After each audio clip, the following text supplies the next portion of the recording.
جورے پڑھنے کی حد ہو گئی میرے بھائی. ارے اللہ کا کلام کدھر ہے؟ اللہ قرآن مجید میں کیا نبی کی عظمت بیان کر رہا ہے؟ ان لوگ نبی کی شان گھٹانا چاہ رہے ہیں، اللہ شان بیان کرتے جا رہا ہے. اگر نبی ہمارے برابر ہے تو پھر اللہ رب العزت ان کو رحمت للعالمین کا کیوں بولا؟ اللہ ان کو ایسا بے مثل و مثال بیان کر رہا ہے. پوری کائنات کی فضیلتیں بھی اگر جمع کر دی جائے، خدا کی قسم میرے نبی کی ایک فضیلت کے برابر نہیں ہو سکتی ہے. اللہ اللہ ہو کر اتنا بڑا مرتبہ دے، اور یہ ملا ہو کے نبی کو نیچے چلا رہا. جمعہ کے دن کھڑے ہو کر جناب محمد نے کہا ہے. استغفر اللہ، اللہ کی لعنت کو تیرے اوپر. ارے بدبختے جن کا نام خدا خدا ہو کر قرآن میں نہیں لیتا، جب ان کو مخاطب کرتا ہے تو کبھی طٰہٰ کہتا ہے، کبھی یاسین کہتا ہے، کبھی مزمل کہتا ہے، کبھی مدثر کہتا ہے، کبھی ان کا رب ان کو یا ایھا النبی کہتا ہے، یا ایھا الرسول کہتا ہے. اور نعوذ باللہ تو غلام ہو کے 14ویں صدی میں پیدا جناب محمد بولتا ہے. کتنی بدبختی ہے میرے بھائی، کتنی غداری ہے یار، یہ کتنی بڑی شرارت ہے میرے بھائی. اور میں آپ کو آج یہ بات اس لیے ایکسپلین کر رہا ہوں، سنو مسلمانوں، تم دنیا سے کروڑ پتی ہو کے جائیں گے. بعض لوگ بولے نہیں ہم لوگ بہت اچھے انوسنٹ ہیں. انوسنٹ کیا انوسنٹ ہے آپ؟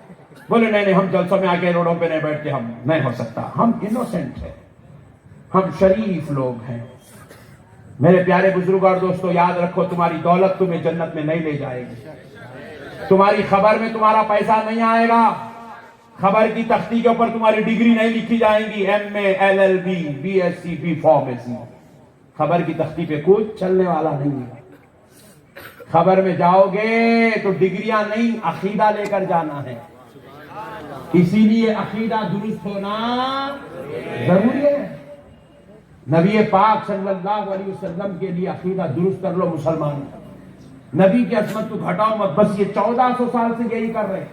ہمارا اور ان کا جھگڑا اتنا ہی ہے، نماز کا جھگڑا نہیں ہے ہمارا. ایک صاحب بولے میں یہاں ہاتھ رکھ کے نماز پڑھتا ہوں، میں بولا یہاں کہیں کو رکھتا اور اوپر چل یہاں رکھ. تھوڑے دن کے بعد میری پیشن کو ہی لے لو، تھوڑے دن کا ایک نئی جماعت نکلی گی، اللہ اکبر، جیب میں ہاتھ. کہاں تو بھی رکھ لے، تیری پراپرٹی ہے، کہاں رکھتا رکھ لے. ہمارا جھگڑا نماز سے نہیں ہے، کیا کرتا کر لے بھائی، تیری نماز تیری خبر میں تو جواب دیں گا. اللہ تیرے سے پوچھیں گا، ہم سے نہیں پوچھیں گا. تو اتنے پیران چیر پورا لمبا کراتے سیکھ لے، بلیک بیلٹ بن جا تو. ہم کو کوئی ٹینشن نہیں ہے، ہم کسی کی نماز پہ اعتراض نہیں کر رہے ہیں. یہاں تک داڑھی نہیں، یہاں تک رکھ، یہاں رکھ، یہاں تک تو آئی گئی لوگوں کی نیچے گھٹنے کو انگوٹھے کو بن لے.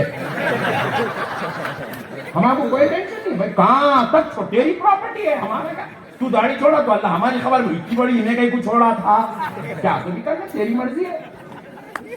ہم کو کوئی ٹینشن، تیرے بچے ڈریں گے تیری مرضی، ہم کو کیا کرنا، ہم کو اس سے کوئی تعلق نہیں. ہم کسی کی داڑھی پر اعتراض نہیں کر رہے ہیں، ہم کسی کی نماز پہ اعتراض نہیں کر رہے ہیں، مگر ہم گزارش کر رہے ہیں نبی پہ تو اعتراض مت کر. کیونکہ ایک سنی مسلمان سب کچھ تو برداشت کر سکتا ہے مگر نبی کی گستاخی برداشت نہیں کر سکتا. نبی کی گستاخی برداشت نہیں کر سکتا. تو نبی کی عصمت کو مت گھٹا، نبی کی عصمت کو روکنے کی کوشش مت کر، نبی کی عصمت اور ان کے چرچوں کو ختم کرنے کی کوشش مت کر. یہ شیطانوں کا کام ہے. ارے ذرا دیکھو ایک کافر کے دل میں میرے بھائی، خالی 2-4 جھلکیاں دیکھا تو بیچارہ اتنا متاثر ہو گیا، انہیں اپنے مذہب کے میں اندر بھی نہیں بولا ہوں گا اب تک ایسا اعلان. ساری 2-4 جھلکیاں دیکھا عشق مصطفیٰ کے، اعلان کر دیا آئندہ ہر سال یہ جلسہ میں کراؤں گا. ارے بتائیے میرے نبی کی ذکر کی رحمت نہیں ہے تو اور کیا ہے کہ خیروں کے دل بھی پلٹ رہے ہیں میرے بھائی، غیروں کے دل بھی پلٹ رہے ہیں. اور کسی بدبختی نے کلمہ پڑھ کے نبی کے بارے میں گستاخی کر رہا ہے. بس اب آخری بات سن لو مسلمانوں، گستاخ رسول نہ اللہ کو پسند ہے نہ رسول اللہ کو پسند ہے. ایک صحابی تھے، ان کا نام تھا حضرت ابو امامہ. وہ نام بھی حضور ہی نے رکھا تھا. ہوا یہ تھا کہ جب یہ پیدا ہوئے تو ان کے والد محترم گود میں اٹھا کر سرکار کے دربار میں لے آئے. نبی پاک صلی اللہ علیہ وسلم سے عرض کیا، یا رسول اللہ میرے گھر لخت جگر نور نظر پیدا ہوا ہے، سرکار نام رکھ دے. حضور نے سر پہ ہاتھ پھیرا اور نام رکھا ابو امامہ. ذرا زور سے بولو، اور زور سے بولو، ابو امامہ. سبحان اللہ. سرکار نے نام رکھا اور سرکار سر پہ دست اقدس پھیرے اپنا. سبحان اللہ. اب وہ بچہ گھر گیا، والدین لے کے چلے گئے تو وہ بچے کے سر سے حضور کے دست اقدس کی خوشبو آنے لگی. ماں باپ ڈرنے لگے، نہلائیں گے تو خوشبو چلے جائے گی، شاید چلے جائے گی. مگر کب تک نہیں نہلاتے، ڈرتے ڈرتے کچھ دن نہیں نہلائے، مگر پھر نہلا دیے.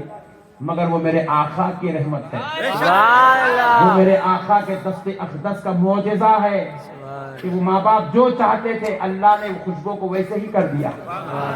وہ پانی نہلانے کے بعد بھی وہ سر سے خوشبو نہیں گئی. آہا، سونگ رہے. روزانہ ماں باپ بچے کو بلا کے سر سے خوشبوئے مصطفیٰ سونگ لیتے. عقیدہ بن گیا. ہوا کیا؟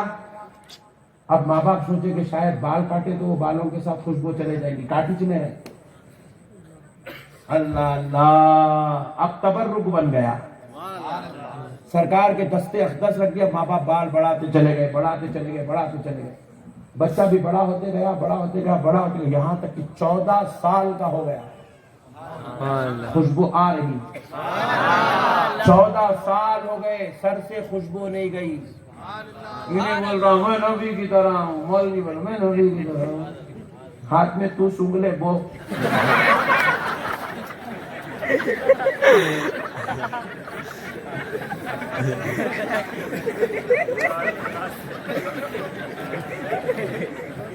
چورے پنے کی حد ہو گئی میرے بھائی. کدھر میرا نبی، کدھر انہیں جی. حضرت عمر حضور کے دربار میں پوری زندگی بیٹھے. حضرت عمر سے زیادہ حضور کے قریب کون تھا؟ یہ 4 جانثار سرکار ہر وقت سرکار کے ارد گرد رہتے تھے. حضرت ابو بکر، حضرت عمر، حضرت عثمان، حضرت علی. زندگیاں قربان کر کے ان کو حضور کے علاوہ کوئی دوسری چیز معلوم ہی نہیں تھی کائنات میں. سرکار ہی سرکار تھی. سرکار بھی کیا نواز ہے دیکھو آپ. نہیں، جو جس شان سے آیا اس شان سے نوازے سرکار. بولے میرے بعد اگر کوئی نبی ہوتا تو عمر ابن خطاب ہوتا. بولے نہیں، عاشق جتنی شان سے آ رہا محبوب بھی اتنی شان سے نواز رہا. آسمان کے نیچے جتنے تارے ہیں اتنی نیکیاں میرے عمر کی ہے. بولے میرے آقا. آسمان میں میرے 2 وزیر ہیں، ان کا نام جبریل و میکائیل ہے. زمین میں میرے 2 وزیر ہیں، ان کا نام ابو بکر اور عمر ہے. بولے سرکار وہ عمر ابن خطاب جن کا نام سن کے شیطان کانپ جائے. عمر جس گلی سے گزرے شیطان دوسری گلی میں بھاگ جائے. وہ عمر ابن خطاب پوری زندگی رسول اللہ کے سامنے مانڈی ڈال کے نہیں بیٹھے. یہ ہمارے بھائی صاحب بیٹھے تھے، اس کو بولتے ہیں مانڈی. نہیں نوبل پہ یہاں اپنے پاس حیدرآباد میں یہ ادب کی بیٹھک ہے، بری بات نہیں ہے، بیٹھ سکتے ہیں ایسا اپنے پاس. مگر صحابہ اکرام ایسا بھی نہیں بیٹھتے تھے حضور کے سامنے. پوری زندگی حضرت عمر حضور کے سامنے قاعدے کی حالت میں بیٹھے. اور قاعدے کی حالت میں بیٹھتے تھے. یہ سر، گردن، کندھے، کمر سیدھی نہیں رکھتے تھے، ایسے جھکا کے رکھتے. اور ہاتھوں کو ایسا ہاتھوں پہ نہیں رکھتے تھے، ہاتھوں کو ایسا جوڑ کے بیٹھتے. صحابہ اکرام پوچھے عمر آپ سرکار کے سامنے ایسے کیوں بیٹھتے ہو؟ کہا دیکھنے والا سمجھ جائے آقا کے سامنے غلام بیٹھا ہوا. سبحان اللہ، سبحان اللہ. حضرت عمر جیسی ذات میرے بھائی، ایسا ادب کری سرکار کا. حضرت عمر جن کو دیکھ کے شیطان ڈرتا تھا، وہ عمر حضور کے سامنے اتنی آہستگی سے بات کرتے تھے. حضرت رسول پاک کو پوچھنا پڑتا عمر کیا کہہ رہے ہو، ذرا زور سے کہو. اللہ اکبر. الفاظ بھی نکلتے تھے تو اس الفاظ میں بھی خوف تھا. خوف کہیں میرے آقا کی بے ادبی نہ ہو جائے. میرے نبی کے دربار میں کسی صحابی کو ایمان ایسا بیٹا نہیں جنا تھا کہ جو پیر اٹھا کر چلتا تھا. صحابہ مسجد نبوی میں پیر گھسیٹ کے چلتے تھے. پیر اٹھنے سے بے ادبی نہ ہو جائے. میں مولوی ملاؤں کی بات نہیں کر رہا ہوں، صحابہ کی بات کر رہا ہوں. پھر صحابہ میں کوئی آخری درجے کے صحابہ نے، اول درجے کے صحابہ کی بات کر رہا ہوں. کہاں سے آ گئے میرے بھائی یہ لوگ؟ کیا عقیدہ لے کے آ گئے؟ خیر نکورے بڑے بھائی تمہارے سامنے دو ہاتھ جوڑتا ہوں، بند کرو رہے یہ تماشے. باپ کی بے ادبی نہیں کر سکتے، ماں کی باپ شرابی بھی ہوں گا، بیٹا بے ادبی نہیں کر سکتا اپنے باپ کی. باپ گناہگار ہوں گا، بیٹا اپنے باپ کو تانے نہیں مار سکتا نماز پڑھ کے. چلو جی ہٹو، تم نماز پڑھتے کیا میں پڑھتا ہوں. یہ نماز پڑھ کے اپنے گنہگار باپ کو اسے تانے ماریں گا تو اللہ ناک کے بل گھسیٹ کے جہنم میں پھینک دوں گا. گنہگار باپ کی تو بے ادبی نہیں کر سکتا کہ اس کی بے ادبی کہاں کرنے جا رہا ہے جس کے دربار کا ادب اللہ اللہ ہو کے صحابہ کو سکھا رہا ہے، ایمان والوں کو سکھا رہا ہے، قیامت تک آنے والے مسلمانوں کو سکھا رہا ہے.